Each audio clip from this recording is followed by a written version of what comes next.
Models of organisational behaviour, यानी organisational behaviour जो कि ओबी है, उसमें जो मॉडल्स हैं कौन कौन से हैं और वो मॉडल्स क्या बताते हैं, इस वीडियो के अंदर हम जानेंगे।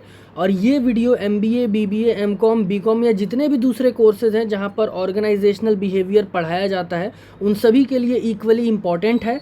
और मेरे चैनल का यूनिक पार्ट ये है कि मैं अपने चैनल पर अपने वीडियोस में बहुत ही सरल भाषा में, बहुत ही आसान से शब्दों में चीज़ों को समझाता हूँ, ताकि आपको याद करने की ज़रूरत ना पड़े, आप अच्छे से सारी चीज़ें समझ जाओ। सो वीडियो स्टार्ट करते हैं। देखो, सबसे पहले हम समझ लेते हैं कि ये मॉडल्स हैं क्या, फिर हम जो है जितने मॉडल्स उसको डिस्कस करेंगे इसी वीडियो के अंदर। तो ऑर्गेनाइजेशनल बिहेवियर हम ऑलरेडी डिस्कस कर चुके हैं, क्या होता है ऑर्गेनाइजेशन के अंदर। बेसिकली अगर देखें तो क्या बिहेवियर है, कैसे बिहेव करते हैं वहाँ एम्प्लॉयज़ या वर्कर जो भी है। तो यहाँ पर आप देख लो क्या है मॉडल।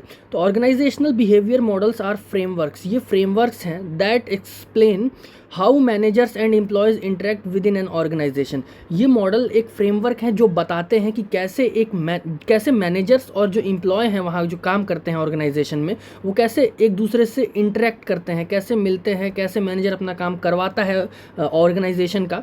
दे रिफ्लेक्ट मैनेजमेंट फ़िलासफ़ीज़, ये फ़िलासफ़ीज़ बताती हैं, एजम्पशन बताती हैं अबाउट पीपल, लोगों के बारे में और लीडरशिप स्टाइल्स के बारे में। यानी अगर हम बेसिकली समझे आसान से शब्दों में, तो यहाँ पर जो मॉडल्स हैं, मॉडल होता क्या है बेसिकली किसी की कॉपी। हम जब भी कुछ प्लान बनाने जाते हैं, कुछ करने जाते हैं, एग्जीक्यूट करते हैं, उससे पहले हम उसका मॉडल बनाते हैं, फिर हम उसको रियलिटी में एग्जीक्यूट करते हैं। तो मॉडल्स ये हैं ऑर्गेनाइजेशनल बिहेवियर के अंदर कि कुछ मॉडल्स दिए गए हैं जो बताते हैं कि कैसे काम करवाना है, कैसे ऑर्गेनाइजेशन के अंदर जो मैनेजर है और एम्प्लॉय हैं कैसे मिलेंगे, आपस में इंटरेक्ट कैसे करेंगे, मैनेजर कैसे काम कर निकलवाएगा अपना एम्प्लॉय से, वो सारे मॉडल्स हम आज कवर करेंगे। मॉडल्स दिए गए हैं। सो चलते हैं सबसे पहले मॉडल की तरफ। सबसे पहला आता है ऑटोक्रेटिक मॉडल। ऑटोक्रेटिक, देखो नाम से ही लग रहा है आपको इसका बेसिस क्या है, मतलब कि क्या है इस मॉडल के अंदर। तो ये माना जाता है, फिलॉसफी एजम्पशन ये है कि यहाँ पर पावर और अथॉरिटी यहाँ पर मानी जाती है, यानी कि पावर और अथॉरिटी से आप अपना काम करवाएं। मैनेजर है या फिर जो भी टॉप लीडर मैनेजमेंट जो हैं, वो अथॉरिटी दें, पावर है उनके पास, अथॉरिटी है कि वो अपना काम करवाएं, ऑर्डर दें अपने जूनियर्स को। यहाँ पर देख सकते हो मैनेजरियल ओरिएंटेशन क्या है, अथॉरिटी है। और एम्प्लॉय जो वर्कर है वहाँ पे जो काम करते हैं एम्प्लॉय, उनका ओरिएंटेशन क्या है, ओबीडियंस। ओबीडियंस होता है फॉलो करना, बात मानना, जो भी ऑर्डर हमें मिल रहा है उसको मानना। देन यहाँ पर एम्प्लॉय नीड मेट, यहाँ पर क्या है, वेजेस फॉर सर्वाइवल, उनको वेजेस मिलती हैं, सैलरीज मिलती हैं सर्वाइवल के लिए। और रिजल्टिंग क्या है यहाँ पे एम्प्लॉय बिहेवियर का, तो यहाँ पर बॉस पर ही डिपेंड करता है, मतलब जो भी चीज़ है सारा ऊपर से हमें ऑर्डर मिल रहा है, ये मानना है इस मॉडल का, इस मॉडल के अंदर। और लिमिटेशन, कुछ कमियां भी हैं। देखो मॉडल, कोई भी चीज़ हो क्या दुनिया में, अगर कुछ पॉजिटिव्स है तो उसके नेगेटिव्स होते ही होते हैं, कोई भी ऐसी चीज़ दुनिया में नहीं है जिसके नेगेटिव या पॉजिटिव ना हो। तो लिमिटेशन यहाँ पे क्या कमी है इस मॉडल में, तो देखो यार ऑब्वियसली अब इतना स्ट्रिक्ट रहने वाला है, सारी चीज़ें फॉलो करनी है सीनियर की, तो मोटिवेशन तो यार कम रहेगा ही ना। लो मोटिवेशन, एम्प्लॉय जो होंगे, जो वर्कर होंगे, उनमें मोटिवेशन कम रहेगा। जॉब डिससेटिस्फैक्शन, सेटिस्फाई नहीं रहेंगे, जो भी वर्कर एम्प्लॉयज़ होंगे वहाँ पे काम कर रहे होंगे उनको सेटिस्फेक्शन नहीं मिलेगी। और हाई टर्नओवर, टर्नओवर होता है जो rate of living the job, यानी कि जो भी जॉब छोड़ते हैं एम्प्लॉयज़, अगर ज़्यादा टर्नओवर है, हाई टर्नओवर, इसका मतलब कि ज़्यादा एम्प्लॉयज़ जो है जॉब छोड़ देते हैं। ऑब्वियसली अगर मोटिवेशन कम होगा, सेटिस्फेक्शन नहीं होगी, तो टर्नओवर ज़्यादा होगा ही होगा। नेक्स्ट यहाँ पर आता है, नाम से देख सकते हो, कस्टडियल मॉडल।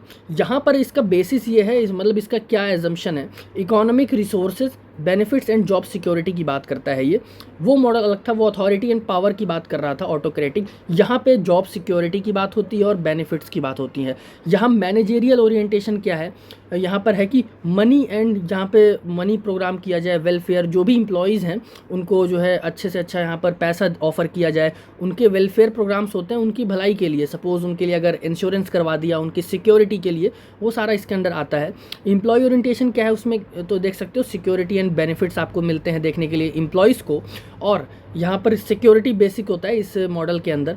और रिजल्टिंग एम्प्लॉय बिहेवियर क्या है, passive cooperation but little creativity and और इनोवेशन। देखो पैसिव कॉपरेशन क्या होता है कि कॉपरेशन, एक एक्टिव होता है, दूसरा पैसिव। एक्टिव तो आपको पता है फ्रंट टू फ्रंट, पैसिव होता है जो बैक साइड से कॉपरेट करे। और बट लिटल क्रिएटिविटी और इनोवेशन, उसमें मतलब ये है कि क्रिएटिविटी और इनोवेशन है थोड़ी सी। नेक्स्ट जो मॉडल दिया गया वो है सपोर्टिव मॉडल। नाम से ही लग रहा है ये सपोर्ट एजम्पशन करेगा। बेसिस क्या है इसका, लीडरशिप एंड मोटिवेशन। अगर हम किसी एम्प्लॉय को सपोर्ट करते हैं तो उसको मोटिवेशन मिलता है ऑब्वियसली। और ये एक लीडरशिप क्वालिटी के अंदर आता है। देन यहाँ पर मैनेजरियल ओरिएंटेशन क्या है, सपोर्ट एंड एनकरेजमेंट। देखो अगर आप किसी भी मॉडल को डिटेल में समझना चाहते हो, अगर आप चाहते हो कि मैं किसी एक हर पर्टिकुलर मॉडल का एक अलग से वीडियो करूं, तो आप कमेंट कर देना, मैं वो भी कर दूंगा, क्योंकि यहाँ पर जो है थोड़ा थोड़ा मेन पॉइंट बताया जो कि इनफ रहता है। एंड यहाँ पर देख सकते हो सपोर्ट एंड एनकरेजमेंट, यहाँ पे बढ़ावा दिया जाता है, एनकरेज किया जाता है, सपोर्ट किया जाता है एम्प्लॉय को। एम्प्लॉय ओरिएंटेशन क्या है, जॉब परफॉर्मेंस एंड पार्टिसिपेशन, यानी जॉब परफॉर्मेंस अच्छी हो, पार्टिसिपेशन करें, जो एम्प्लॉयज़ हैं पार्टिसिपेट करें चीज़ों में। एम्प्लॉय नीड जो मेट होती है, स्टेटस एंड रिकग्निशन, उन्हें एम्प्लॉय को जो है स्टेटस मिले, एक पहचान मिले, एक रिकग्निशन मिले, इसमें सपोर्ट दिया जाता है। देन यहाँ पर रिजल्टिंग एम्प्लॉय बिहेवियर क्या है, इंक्रीज मोटिवेशन। ऑब्वियसली अगर आप किसी एम्प्लॉय को स्टेटस दोगे, रिकग्निशन दोगे, सपोर्ट करोगे, तो उसका मोटिवेशन तो बढ़ेगा ही बढ़ेगा। देन यहाँ पर रिस्पॉन्सिबिलिटी भी लेगा वो, एंड परफॉर्मेंस तो बढ़ेगी ही बढ़ेगी। तो ये सपोर्टिव मॉडल है। देखो अभी तक आपने देखा होगा कि ऑटोक्रेटिक में ही लिमिटेशन की बात हुई थी, क्योंकि उसमें लिमिटेशन दिखते भी हैं। अगर इतना स्ट्रिक्ट रूल रहेगा, ऊपर से ऑर्डर मिलेंगे, तो लिमिटेशन रहनी है। नेक्स्ट यहाँ पर जो ये मॉडल है, नाम से ही लग रहा है कोलेजियल मॉडल। यहाँ पर देखो ये क्या एजम करता है कि यहाँ पे पार्टनरशिप और टीम वर्क, यहाँ पे मिल के काम करने वाली बात होती है। कोलेबोरेशन वही हुआ। मैनेजरियल ओरिएंटेशन क्या है, कोलैब करके चले हम, अलग अलग जो डिपार्टमेंट्स हैं, अलग अलग जो डिवाइड किया गया है, उन सारी चीज़ों को मिलकर जो है टीम वर्क एक करके चले। इस मॉडल के अंदर ये बताता है, एक पार्टनरशिप, एक कोलैबोरेशन देखने के लिए मिले। एम्प्लॉय ओरिएंटेशन क्या है, सेल्फ डिसिप्लिन एंड रिस्पॉन्सिबिलिटी हो, जो भी जिम्मेदारियाँ हो वो समझे। एम्प्लॉय नीड मेट जो है सेल्फ एक्चुअलाइजेशन है। और रिजल्टिंग एम्प्लॉय बिहेवियर क्या है, स्ट्रॉन्ग टीम वर्क। यहाँ पे इस मॉडल में बेसिकली टीम वर्क की बात की जाती है।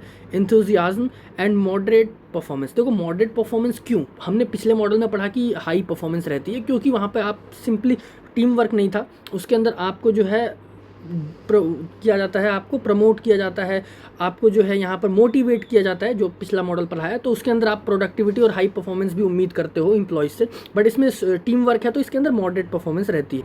नेक्स्ट यहाँ पर है सिस्टम मॉडल, नाम से ही लग रहा है। इसमें क्या है, trust, community and shared values. ये पूरा सिस्टम आ जाता है इसके अंदर, मतलब सिस्टम नाम से ही लग रहा है। इसमें ट्रस्ट आ जाता है, कम्युनिटी आपको पता है सिस्टम के अंदर आ जाता है, शेयर्ड वैल्यूज़। मैनेजरियल ओरिएंटेशन क्या है, एम्पावरमेंट एंड केयरिंग लीडरशिप। और उसके बाद employee orientation, psychological ownership and commitment.